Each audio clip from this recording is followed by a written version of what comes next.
ఆంధ్రప్రదేశ్ మాజీ ముఖ్యమంత్రి వైసీపీ అధినేత జగన్మోహన్ రెడ్డి ప్రాణాలకే రక్షణ లేకుండా పోయింది. కూటమి ప్రభుత్వం అధికారం వచ్చిన తర్వాత దానికి ప్రత్యక్ష ఉదాహరణే జగన్మోహన్ రెడ్డి ఇంటి దగ్గర జరిగిన అగ్ని ప్రమాదం అంటూ వైసీపీ నాయకులు చేస్తున్న ఆరోపణలు.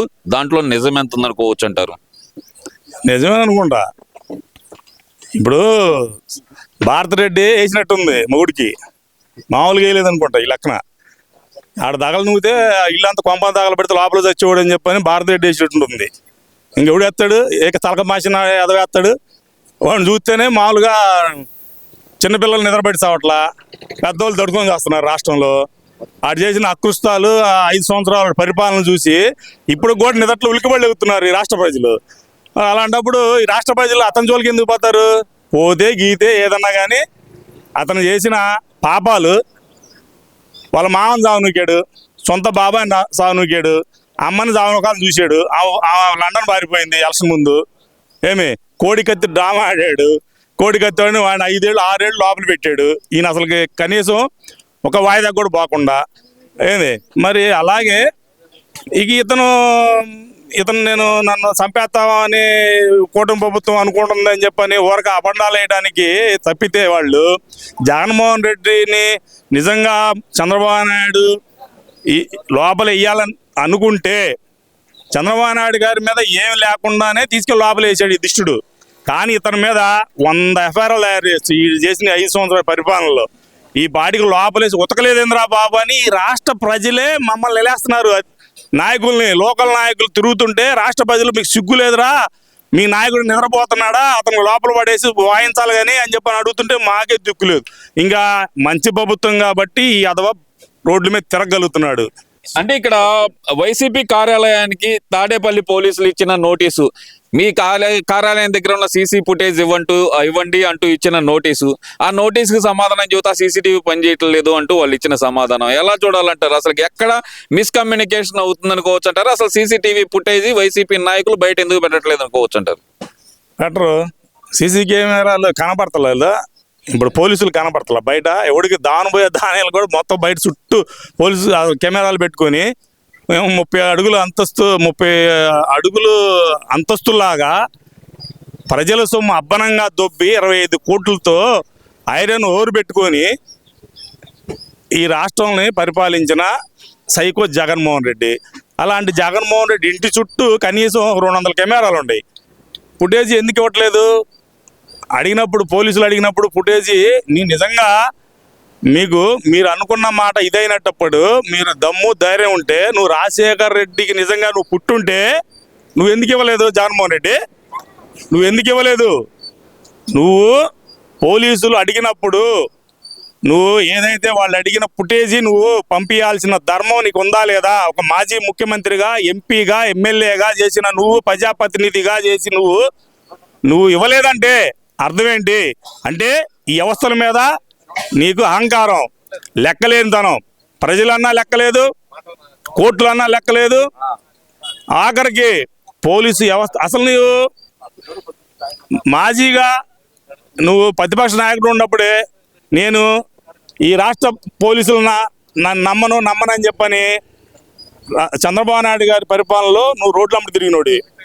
సిగ్గు లేకుండా ఈ రాష్ట్ర పోలీసులు సిగ్గు ఎగ్గు లేకుండా కొంతమంది అతనికి ఇప్పుడు కూడా కొమ్ము కాస్తా ఉన్నారు. ఇంకా ఈ వ్యవస్థలో సిగ్గుంటే, మీకు మానవత్వం ఉంటే అతనికి జారమోసే ఆపాలని చెప్పని ఈ సిగ్గులేని కొంతమంది పోలీసు సోదరుల్ని హెచ్చరిస్తూ ఉన్నాం.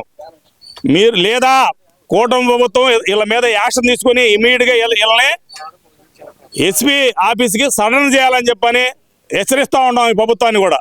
అంటే ఇక్కడ ప్రధానంగా చూసుకుంటే కనుక జగన్మోహన్ రెడ్డి నేను అసెంబ్లీకి పోను అంటూ ఆయన చేస్తున్న వ్యాఖ్యలు, అసెంబ్లీకి వెళ్లాల్సిన అవసరమే ఉంది, నేను జనాల సమస్యలపై మీడియాతో మాత్రం మాట్లాడతాను, నేను మీడియాలో మాట్లాడే వాటికి మీరు అసెంబ్లీలో సమాధానం ఇవ్వండి అంటూ ఆయన ఇస్తున్న సమాధానం ఎలా చూడాలంటారు? అసలు అసెంబ్లీకి వెళ్ళాలని జగన్మోహన్ రెడ్డికి ఎమ్మెల్యేగా ఉండే అర్హత ఉందనుకోవచ్చు అంటారా? అతనికి ఓట్లు వేసిన రాష్ట్ర ప్రజలు ఆలోచించుకోవాలి. 39% మొన్న ఆ రకంగా అతను పరిపాలన చూసి కూడా ఇంకా ఓట్లేసారే, వాళ్ళు ఆలోచించుకోవాలి. వాళ్ళకి సిగ్గు ఉండాలి. ఇలాంటి దుష్టుడిగా మనం ఓట్లేసిందని చెప్పని ఎవరైతే వైఎస్ఆర్ పార్టీకి ఓట్లు వేసినా ప్రజలు ఉన్నారో వాళ్ళకి సిగ్గు ఉండాలి, ఇలాంటి వాడిని మనం ఎన్నుకుంది అని. నిన్ను ప్రజలు ఎన్నుకుంది దేనికి? అసెంబ్లీలో ప్రజా సమస్యల మీద గలమెత్తి ప్రభుత్వాన్ని నిలదీసి ప్రజల సమస్యలు తీర్చాల్సిన బాధ్యత నీకు లేదా జగన్మోహన్ రెడ్డి?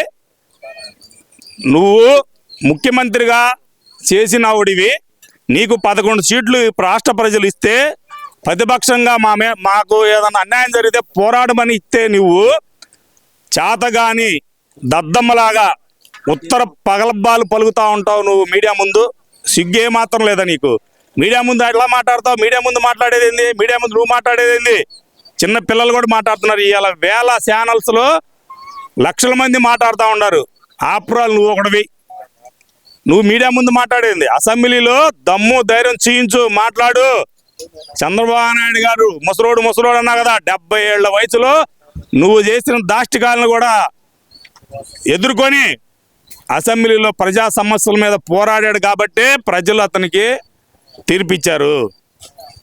మీకోసం మీరు చేసిన దాష్టికాలని ఎదుర్కొని మీ అంతు చూస్తానని చెప్పని పవర్ స్టార్ పవన్ కళ్యాణ్ గారు తిరిగినందుకే ఈ రాష్ట్ర ప్రజలు ఉమ్మడి ప్రభుత్వాన్ని గెలిపించారు.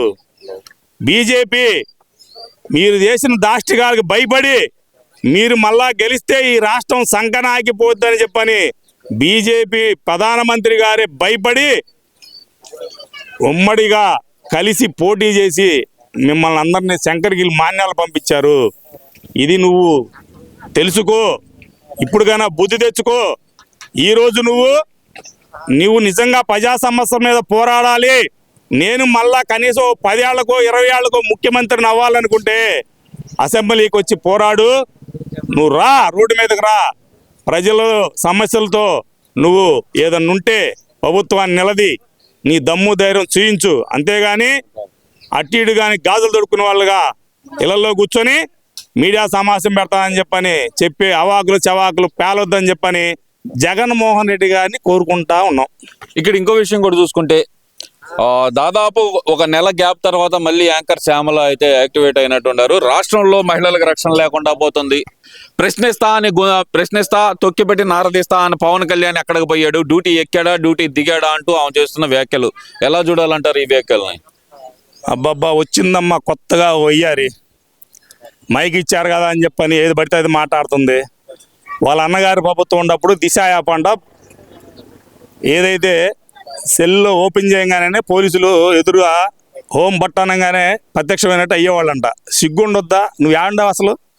నువ్వు ఏడా యాంకరింగ్ చేస్తా, ఏడా కులుగుతా ఉండవు? నువ్వు 5 ఏళ్ళు నువ్వు ఏడన్నా కనీసం ఈ రాష్ట్ర ప్రభుత్వం చేసిన దాష్టికాల మీద కానీ మీ జగనన్న ప్రభుత్వంలో ఈ వేల మంది మహిళా సోదరిమణుల మీద అత్యాచారాలు, మానభంగాలు, హత్యలు ఎన్ని జరిగినాయి? ఆ రోజు నువ్వు నిద్రపోతున్నావా? ఏం చేస్తా ఉండవు? పార్టీలు అన్నాక పార్టీలకి ఏ పార్టీకైనా కార్యకర్తలు ఉంటారు. మీకు దమ్ము ధైర్యం ఉంటే మాజీ ముఖ్యమంత్రి మీదో లేకపోతే జగన్మోహన్ రెడ్డి మీరు చూసుకోవాలి. కానీ మీరు చేసిన దాష్టికాలు ఏంటి? కింద ఉన్న కార్యకర్తలను ఎంతమంది చంపారు? వాళ్ళు ఉసురు తాగలదా? వాళ్ళ కుటుంబం ఉసురు తాగలదా? మీకు ఎంతమందిని చంపావు? నీ అయ్యా 275 మందిని చంపాడు, అందుకే పావురాల గుట్లో పావురం అయిపోయాడు. నువ్వు ఎంతమందిని చెప్పావు? 75 మంది కార్యకర్తలను చంపావు. టీడీపీ జనసేన కార్యకర్తలని 78 మందిని చంపావు. ఏమయ్యావు నువ్వు? నీకు వెంకటేశ్వర స్వామి పంగనామాల్లాగా నీకు పంగనామాలు పెట్టారు ప్రజలు. మళ్ళా ఇదే సిస్టమ్ ఇదే ఫాలో అయితే నీ జగనన్న